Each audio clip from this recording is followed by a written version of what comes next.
नमस्कार, आप देख रहे हैं प्राइम न्यूज और मैं हूं आपके साथ मोनिका गुप्ता। उत्तराखंड प्राइम में आपको दिखाएंगे उत्तराखंड की तमाम अहम और बड़ी खबरें। आपदा प्रभावित रैणी तपोवन इलाके में सर्च और रेस्क्यू ऑपरेशन लगातार जारी है। 12वां दिन हो चुका है। इस बीच इंटैक्ट टनल से अब तक 11 शव बरामद किए जा चुके हैं। वहीं आपदा वाले इलाके से अभी तक कुल 58 शव मिल चुके हैं। इसमें से 31 शवों की शिनाख्त की जा चुकी है। जानकारी के मुताबिक अभी भी 146 लोग लापता हैं। इस बीच तपोवन इंटैक्ट टनल के अंदर भरे पानी को पंप की मदद से निकाला जा रहा है। वहीं तपोवन बैराज साइट पर भी दलदल को साफ करने के लिए यहां पर सेक्शन पंप लगाए गए हैं। तो ऐसे में सबसे बड़ी चुनौती कहीं ना कहीं जो टनल के अंदर अभी भी लोग फंसे हुए उनको निकालना।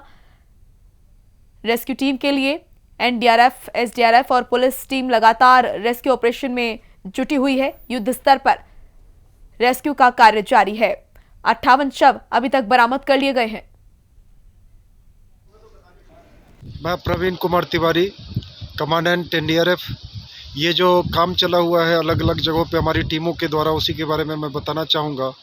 जो टनल तपोवन वाला जिसमें काम बाधित हो रहा था लगातार कल से, उसमें पानी के रिसाव की वजह से उसको दोबारा रिज्यूम किया गया है। अभी 3:15 बजे से फिर से दोबारा एक्सकेवेशन का काम हमने शुरू करा दिया है।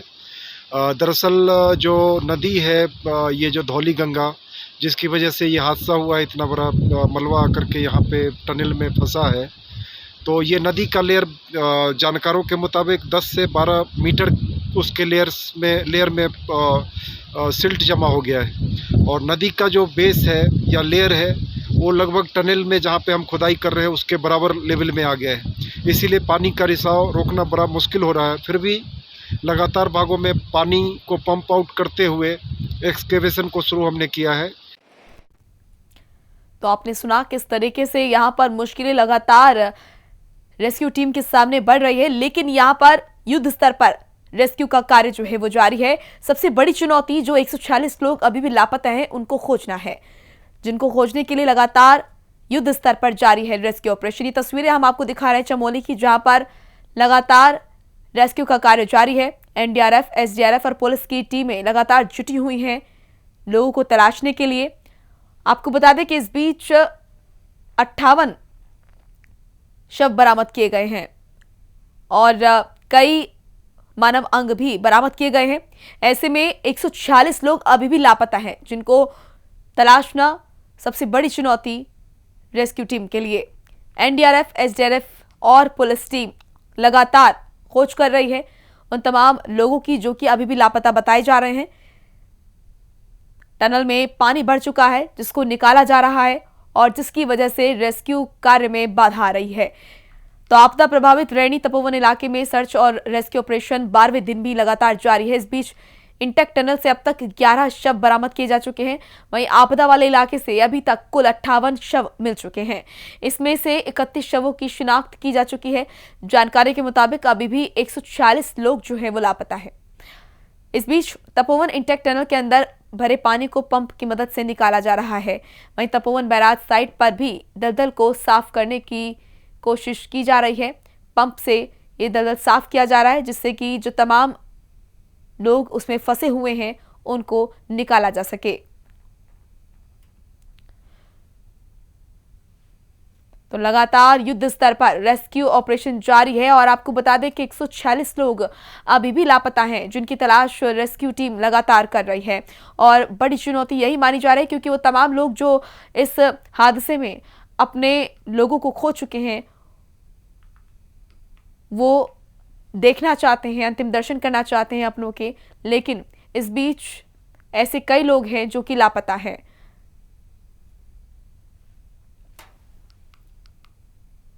तो वहीं चमोली में आई आपदा के बाद भारत चीन सीमा को जोड़ने वाला जोशीमठ मलारी हाईवे पर बना 90 मीटर लंबा पुल बह गया। इस बीच पुल के बहने के बाद से ही शिवालिक प्रोजेक्ट और बीआरओ की टीम युद्ध स्तर पर हाईवे से मलबा हटाने और पुल वापस बनाने की काम में जुट चुकी है। इस बीच 200 मजदूर और 8 मशीनों के साथ ही तकनीकी काम में जुटी हुई है ये टीमें। आपदा में बहे इस पुल के टूट जाने से चीन तिब्बत सीमा पर सेना की आवाजाही भी थम चुकी है। साथ ही इस पुल को सुरक्षा के मद्देनजर भी काफी अहम माना जाता था। तो चमोली में आपदा में ये पुल बह गया, जिससे कि चीन सीमा को ये पुल जोड़ता था। ऐसे में सुरक्षा के लिहाज से भी ये पुल काफी महत्वपूर्ण माना जाता था। वहीं पुल का निर्माण कार्य फिर से किया जा रहा है। मेरे पीछे देख रहे हैं किस तरह से पोखरण मशीन जेसीबी और बीआरओ युद्ध स्तर पर कार्य कर रहे हैं। ब्रिज बनाया जा रहा है। यहाँ से बॉर्डर रोड मनाली की कनेक्टिविटी जो है पिछले 10 दिनों से बंद पड़ी है। सामने आप देख रहे हैं कि तो ऋषिगंगा के यहाँ पे कभी 13 मेगावाट का प्रोजेक्ट था। यहाँ पे 40-45 मजदूर जो है यहाँ पे इस कंपनी में कार्यरत रहते थे। इसका नामो निशान मिट चुका है। आप देख रहे हैं किस तरह से बीआरओ के मशीन है युद्ध स्तर पर हाईवे ध्वस्त करने में जुटी हुई है। अभी तक ऋषिगंगा साइड से 7 या बाकी का कार्य जारी है।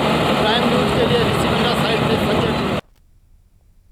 तो वहीं आपदा प्रभावित इलाकों में लगातार रेस्क्यू ऑपरेशन के बीच एनएसयूआई के कार्यकर्ता लोगों की मदद के लिए पहुंचे हैं।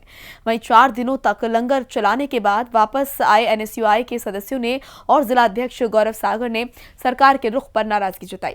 वहीं गौरव ने बताया कि रैणी गांव में बीती 7 फरवरी को आपदा आई थी, जिससे काफी नुकसान भी हुआ, लेकिन सरकार ने लापरवाही की है। और इस बीच गौरव ने कहा कि लोगों की मदद के लिए सरकार ने कोई ठोस कदम नहीं उठाया है, जिसके चलते काफी दिक्कतें लोगों को उठानी पड़ रही हैं। तो सरकार पर एनएसयूआई के सवाल दागे गए। लोगों की मदद को लेकर निशाना साधा गया। सरकार पर ध्यान न देने का आरोप एनएसयूआई की तरफ से लगाया गया।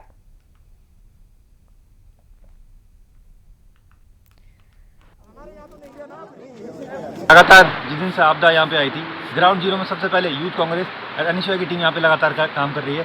आज 8वें दिन प्रशासन को होश आई है और हमको यहाँ से आगे जाने से रोका जा रहा है। जो इतनी तुच्छ राजनीति इस शासन द्वारा की जा रही है, इसकी हम बहुत निंदा करते हैं। और अगर आज प्रशासन ने हमें इससे आगे नहीं जाने दिया तो हम कहीं ना कहीं यहाँ पे हमें भी मजबूरन उग्र आंदोलन में बाध्य होना पड़ेगा, क्योंकि जितनी भी फोर्सेज है, चाहे आईटीबीपी हो, हमारी पुलिस फोर्स हो और अन्य एनडीआरएफ, एसडीआरएफ जितनी भी फोर्सेज है, लगातार 7 दिन तक एनएसयूआई यूथ कांग्रेस ने वहाँ लंगर लगा के उनकी सेवाएं की है। आज इनका कहना है कि यहाँ पर ट्रैफिक बाध्य हो रहा है। जब ट्रैफिक बाध्य हो रहा है तो प्रशासन ने अपना टेंट कैसे लगा दिया? क्या उनके टेंट से ट्रैफिक बाध्य नहीं हो रहा है? तो ये सोचने का विषय। इस प्रकार की तुच्छ राजनीति इनके द्वारा की जा रही है। और अगर जल्दी हमें यहाँ से आने की परमिशन नहीं दी तो यहाँ पर जो हमारी एनएसयूआई की यूथ कांग्रेस की टीम है और पूरे यहाँ के गाँव वाले कहीं ना कहीं हमें मजबूरन उग्र आंदोलन पर बाध्य होना पड़ेगा। धन्यवाद। तो वहीं उत्तराखंड के मुख्यमंत्री त्रिवेंद्र सिंह रावत ने सचिवालय में अल्मोड़ा और नैनीताल जिले की घोषणाओं की समीक्षा बैठक की। बैठक में महिला कल्याण और बाल विकास राज्य मंत्री रेखा आर्य, बीजेपी अध्यक्ष बंशीधर भगत, विधायक दीवान सिंह बिष्ट समेत बीजेपी के कई जाने माने चेहरे शामिल हुए। समीक्षा बैठक में सीएम ने कहा कि पर्वतीय इलाकों में पार्किंग के स्थान के लिए समस्याएं आ रही हैं।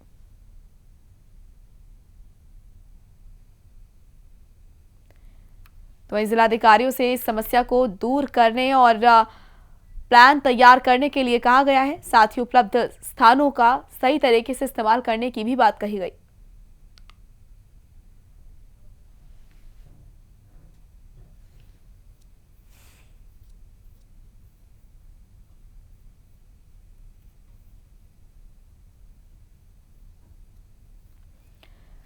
तो सीएम त्रिवेंद्र सिंह रावत ने काम में तेजी लाने के निर्देश दिए हैं।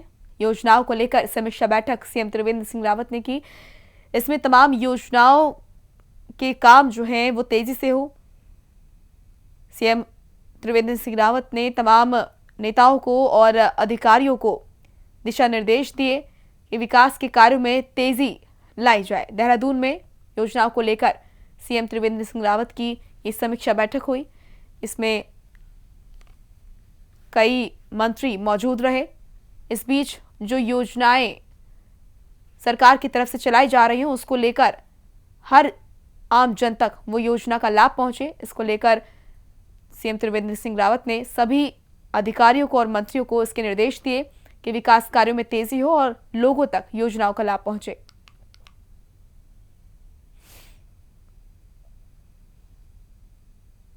तो वहीं डोईवाला में कांग्रेस ने पेट्रोल के बढ़े हुए दाम और महंगाई को लेकर केंद्र सरकार के खिलाफ प्रदर्शन किया। इस बीच कांग्रेस कार्यकर्ता डीएम ऑफिस पहुंचे और वहां मुख्यमंत्री के नाम ज्ञापन सौंपा। इस बीच कांग्रेस कार्यकर्ताओं ने कहा कि महंगाई अपनी चरम सीमा पर है और तेल के दाम रोजाना बढ़ते जा रहे हैं। वहीं किसानों के गन्ने की पेमेंट को लेकर भी कांग्रेस ने बीजेपी पर निशाना साधा है।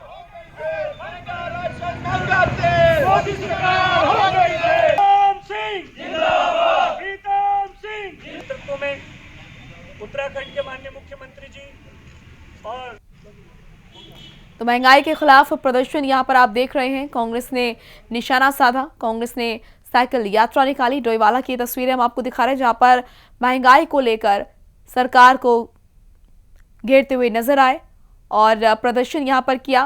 पेट्रोल, डीजल और जरूरी सामान के जो दाम लगातार बढ़ रहे हैं उनको लेकर कांग्रेस का ये प्रदर्शन।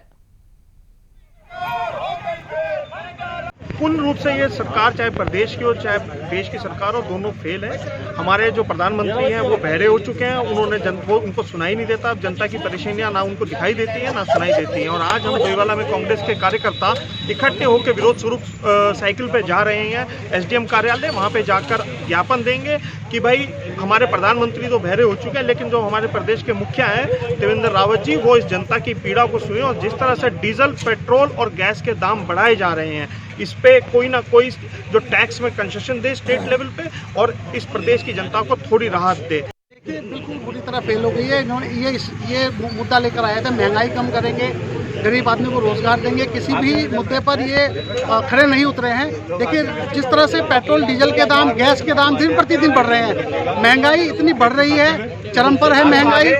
ये जो लोगों से जो इन्होंने लेना है उस पर दिन प्रतिदिन दाम बढ़ा रहे हैं, लेकिन जो लोगों को देना है, जिन्हें किसानों को फसल का दाम देना है, सरकारी कर्मचारी को जो हर प्रति डीए बढ़ता है उनका वो बढ़ता है, सब इन्होंने रोक रखा है। सिर्फ क्या कर रहे हैं, जो इनको आय आती है उसको बढ़ाने का काम कर रहे हैं। तो वहीं देहरादून हरिद्वार हाईवे पर लच्छीवाला में 18 फरवरी से टोल टैक्स लगाए जाने को लेकर उत्तराखंड टैक्सी महासंघ समेत लोगों में नाराजगी है। इस बीच फैसले को लेकर विरोध भी शुरू हो गया है। देहरादून हरिद्वार हाईवे पर लच्छीवाला में फ्लाईओवर बनाया गया है। इस पर वाहनों की आवाजाही भी शुरू हो गई है। वहीं अब फ्लाईओवर से गुजरने वाले वाहनों को टोल टैक्स चुकाना होगा। NHAI ने टोल टैक्स की दरें निर्धारित कर दी हैं। वहीं प्राधिकरण के अधिकारियों के मुताबिक 18 फरवरी से फ्लाईओवर गुजरने वाले फ्लाईओवर से जो वाहन गुजरेंगे उनको टोल टैक्स देना होगा, जिसको लेकर प्राधिकरण ने अलग अलग श्रेणी के वाहनों का टोल टैक्स निर्धारित किया है। इसमें सिंगल यात्रा, आना जाना और मासिक शुल्क तय किया गया है। देहरादून जिले में पंजीकृत कमर्शियल वाहनों का टैक्स अलग से निर्धारित किया गया है। वहीं प्राइवेट वाहनों को हर महीने 275 रुपए चुकाने होंगे। राजमार्ग द्वारा जो टोल टैक्स हम लोगों पे लगाया गया है ये बहुत ही अधिक है। और जो लोकल गाड़ियों के लिए उन्होंने काफ़ी कम दर रखी, उसके 275 रुपये प्रति माह। तो मैं भी यही आग्रह करूंगा कि 275 या 300-400 रुपये यही लगाया जाए, नहीं तो हम लोग इसका विरोध करेंगे। आज हम लोगों की मीटिंग है देहरादून हरिद्वार इसके मसूरी यूनियन की महासंघ की मीटिंग है, उसमें हम लोग ये बात रखेंगे। नहीं तो मैंने समय लिया 11:30 बजे OSD श्री धीरेन्द्र पंवार जी से, उनसे वार्ता करूँगा। सुनील सोनकर हमारे सहयोगी जुड़ चुके हैं इस खबर पर। सुनील, क्या कहना है टैक्सी महासंघ का, क्यों नाराजगी? इस चीज को नाराजगी व्यक्त कर रहा है कि जो लच्छीवाला फ्लाईओवर बना है उस पर टोल टैक्स लगाया जाएगा, जिसको लेकर उनसे अतिरिक्त भार पड़ेगा। एक जो टैक्सी वाहन है उसको 85 रुपए अंदर एंट्री, एक बार एंट्री करने का देना होगा, जिसको लेकर वो काफी विरोध है। उनका कहना है कि लगातार रोज सैकड़ों की तादाद पर यहाँ से टैक्सी गुजरती है। ऐसे में उनपे अभी लॉकडाउन की मार और ऊपर से अभी टैक्स देना होगा, और इसको लेकर कहीं ना कहीं यहाँ पर विरोध भी शुरू हो गया है। अभी जो प्राप्त सूचना है वह टोल प्लाजा पर टैक्सी एसोसिएशन के जो पदाधिकारी हैं वो हंगामा कर रहे हैं। वहाँ पर पुलिस को भी बल प्रयोग करना पड़ा। तो कहीं ना कहीं उनका ही साफ तौर पर कहना है कि इस तरीके की हिचकिचाई बर्दाश्त नहीं की जाएगी। मुख्यमंत्री का स्वयं विधानसभा क्षेत्र है, विधायक वहाँ के मुख्यमंत्री है। ऐसे में अगर इस तरीके का एक्शन लिया जाएगा, इस तरीके की कार्रवाई की जाएगी, तो इसको हम बर्दाश्त नहीं करेंगे। जी, क्या शासन प्रशासन की तरफ से कोई नुमाइंदा आया इनसे बात करने के लिए अभी तक? जी देखिए, अभी शासन प्रशासन का कोई नुमाइंदा यहाँ पर पहुंचा नहीं है, और उनका ये कहना है कि जब तक यहाँ पर इस बात को लेकर मामला हल नहीं हो जाता तो इसको लेकर वो विरोध करते रहेंगे। चलिए, शुक्रिया आपका सुनील तमाम महत्वपूर्ण जानकारी के लिए।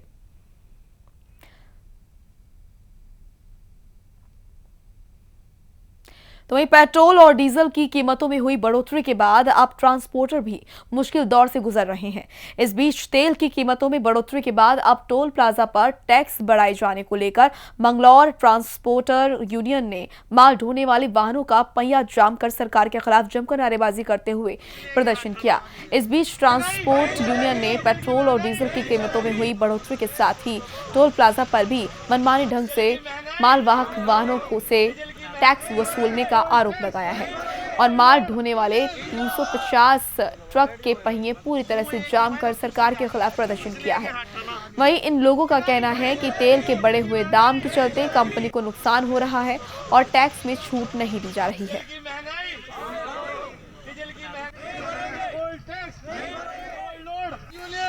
टोल प्लाजा जो चालू हुआ है उससे हमारी गाड़ियों को रात बड़ी कठिनाइयाँ हुई। जाते हुए उन्होंने जो है 255 रुपए की रसीदें काटी और वापसी में हमारी गाड़ियों को बोला कि 500 रुपए की रसीदें कटेंगी, 510 की। तो उसकी वजह से हमारी गाड़ियों को बड़ी दिक्कत हुई। हमारा किराया तो बढ़ नहीं पाया और टोल प्लाजा ने पहले ही बिना बताए बिना सूचना करे चालू कर दिया। इसमें एक तो पूरा देश ही महंगाई की वजह से जूझ रहा है। हमारी जो ट्रक यूनियन की गाड़ियाँ हैं लगभग 250-300 गाड़ियाँ हैं। इसमें हम लोगों पर डीजल की महंगाई की वजह से काम नहीं मिल पा रहा है। अब हमारे सिर पर एक और बोझ रख दिया जो कि टोल टैक्स का बोझ है। इधर से जाने में 250 रुपये और उधर से आने में 510 रुपये का चार्ज लग रहा है, जिससे हमारी गाड़ियों को टोटल रोजगार में परेशानी आ रही है। 2-3 दिन से हमारी गाड़ी इसी काम को लेकर बिल्कुल चक्का जाम कर दिया है हमने। हमारी सारी गाड़ियाँ धरने पर है। अर्शद हुसैन हमारे सहयोगी जुड़ चुके हैं इस खबर पर। अर्शद, बढ़ती महंगाई से आम जनता तो परेशान है ही, लेकिन ट्रांसपोर्टर अगर इसी तरीके से प्रदर्शन करते रहे और अपने ट्रकों के पहियों को ऐसी जाम रखा तो आगे आम जनता के लिए और दिक्कतें आ सकती हैं।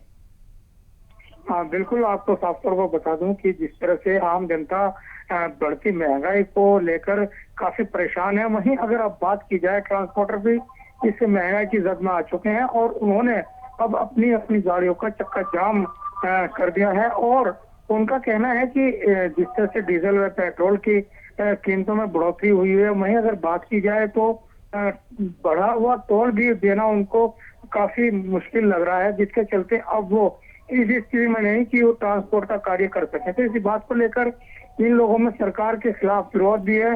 और वहीं इन्होंने फिलहाल अगर बात की जाए तो फिलहाल आपने अपनी गाड़ियां रोक दी हैं। इनका कहना है जब तक सरकार उनको राहत नहीं देती तब तक ये लोग इसी तरह से चक्का जाम रहे हैं, क्योंकि अब इनकी दुश्वारियां काफी बढ़ती जा रही हैं। जी चलिए, शुक्रिया आपका अर्शद तमाम महत्वपूर्ण जानकारी के लिए।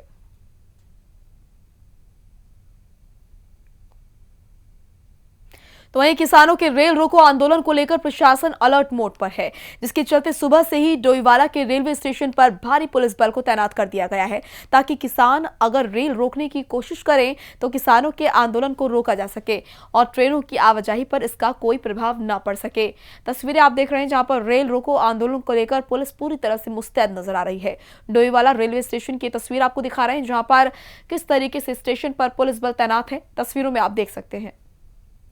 राजकुमार अग्रवाल हमारे सहयोगी जुड़ चुके हैं। राजकुमार, जिस तरीके से मुस्तैदी यहाँ पर पुलिस की नजर आ रही है, क्या कोई ऐसी खबर किसान क्या वहां पर पहुंचे? बिल्कुल, देखिए जो तमाम किसान यूनियन के लोग हैं, किसान मोर्चा से जुड़े लोग हैं, वो इस समय रेलवे स्टेशन पर हैं, अपना विरोध जता रहे हैं, प्रदर्शन कर रहे हैं।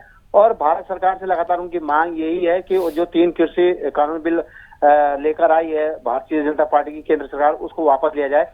तो हालांकि ट्रेन रोकने में सफल तो नहीं हो पाए किसान, क्योंकि पुलिस फोर्स यहाँ पे बहुत ज्यादा तैनात है। जन शताब्दी अभी गुजरी है, किसी तरह का कोई विरोध नहीं हुआ। हालांकि विरोध प्रदर्शन रेल स्टेशन के बाहर चल रहा है यहाँ पे। तो किसान अपनी नाराजगी जता रहे हैं, अपना प्रदर्शन कर रहे हैं। पुलिस ने भी उन्हें बैठने की छूट दी कि आप बाहर बैठकर अपना प्रदर्शन कीजिए, कोई दिक्कत नहीं। लेकिन रेल ट्रैक पर उनको नहीं आने दिया जा रहा है। बड़ी संख्या में पुलिसकर्मी रेल ट्रैक पर खड़े हैं। किसी भी आंदोलनकारी को आने की अंदर बिल्कुल सख्त मनाही है। तो कह सकते हैं कि यहाँ पर विरोध प्रदर्शन चल रहा है, किसान नेता अपने भाषण दे रहे हैं और लगातार भारतीय जनता पार्टी की, चाहे वो राज्य सरकार हो या केंद्र सरकार हो, उसको कोसने का काम कर रहे हैं कि किसानों के साथ कहीं ना कहीं अहित हुआ है। और जो ये 3 बिल आ रहे हैं, कहीं ना कहीं ये भी किसान के हित में नहीं है। तो इसलिए भारत सरकार से लगातार इनकी एक ही मांग है कि इन तीनों बिलों को वापस लिया जाए। तो आज ये रेल रोको अभियान था, हालांकि डोईवाला में सफल नहीं हो पाया, लेकिन विरोध प्रदर्शन यहाँ पर चल रहा है। जी चलिए, शुक्रिया आपका राजकुमार तमाम महत्वपूर्ण जानकारी के लिए।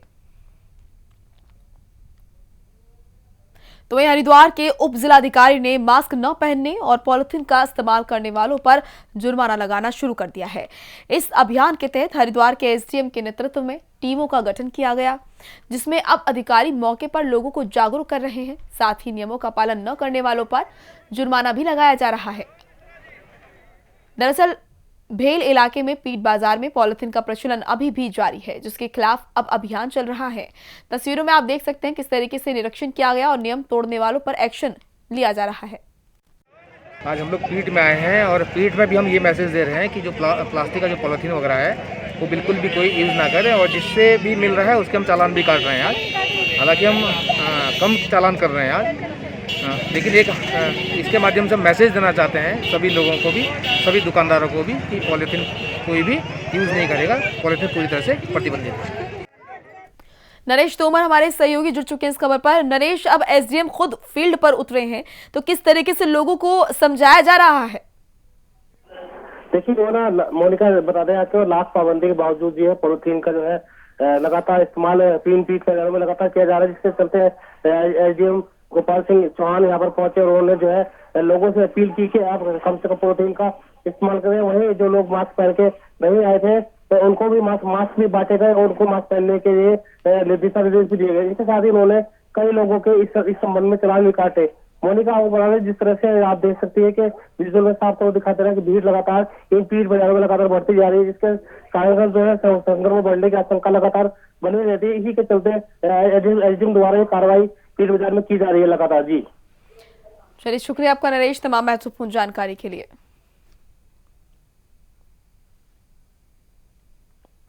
तो वहीं दिनेशपुर में मथुआ मिशन के धर्म प्रचारक और श्री हरिचांद गुरुचांद मंदिर के संस्थापक आचार्य गोपाल जी महाराज की समाधि स्थल पर एक मंदिर बना है और इस मंदिर की नींव वैदिक मंत्रोच्चारण के साथ रखी गई। इस कार्यक्रम में उत्तराखंड के शिक्षा मंत्री अरविंद पांडे सहित तमाम लोगों ने हिस्सा लिया।